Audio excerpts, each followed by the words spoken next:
Rather spend Christmas at home or away? And do I like kissing under the mistletoe?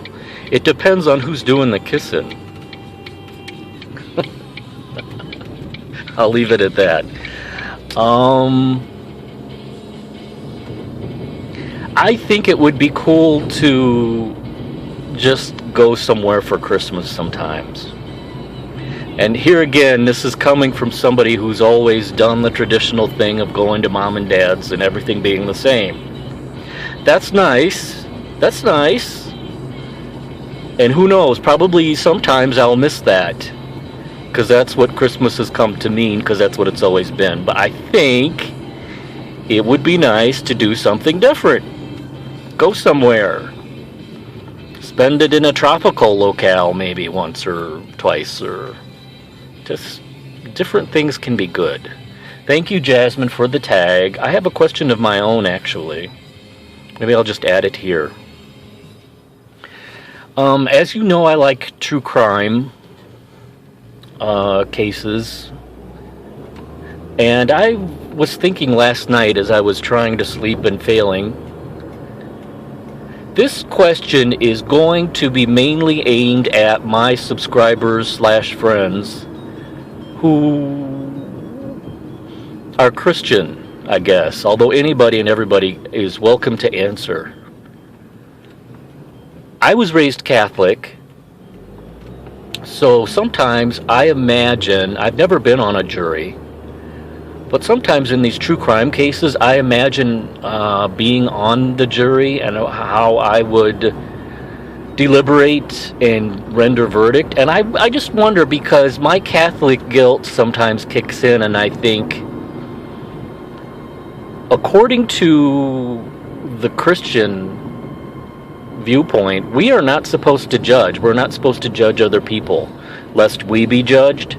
So I just want to ask some of my more religious Christian people, how do you go about reconciling that idea? That as a Christian, you are not supposed to be judgmental of other people's sins, faults, whatever you want to call it. Well, then how do you reconcile that with our democratic process of judging, court trial by jury, where we are supposed to hear the evidence and judge somebody, guilty or innocent? How do you go about doing that if by your faith you're not supposed to judge? Now, this is very apropos for our times, of course, because there is a lot of goings on, especially in the Republican Party, of melding what's supposed to be separate, church and state. Do you just separate that when you go on to a jury? Like Jesus says, render unto Caesar what is Caesar's, or render unto God what is God's. Jesus himself got upset when he saw the, what were they? The tax collectors, or the, what were they? The shop people, or whatever they were in the temple. Didn't he chase them out with a stick, and he was mad? So Jesus did get angry and render judgment and go after people.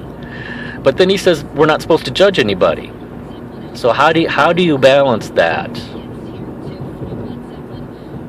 Because, like, of course, when I ponder a case like, let's say like a murder case, a murder trial, if I was on the jury, I would feel a little bit, even though I'm not a practicing Catholic anymore, there's still just that Catholic guilt in me, that I would feel a little bit guilty sentencing somebody to life in prison, or even worse, to death. Life in prison isn't so bad, really, especially if somebody's been murdered, because you have to give justice to the victim. But there again, we're not supposed to be judging. So anyway, I think you get the gist.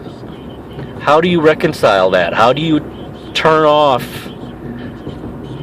the Bible's admonition not to judge, and then go about the democratic process of having to judge, to render justice? Bye!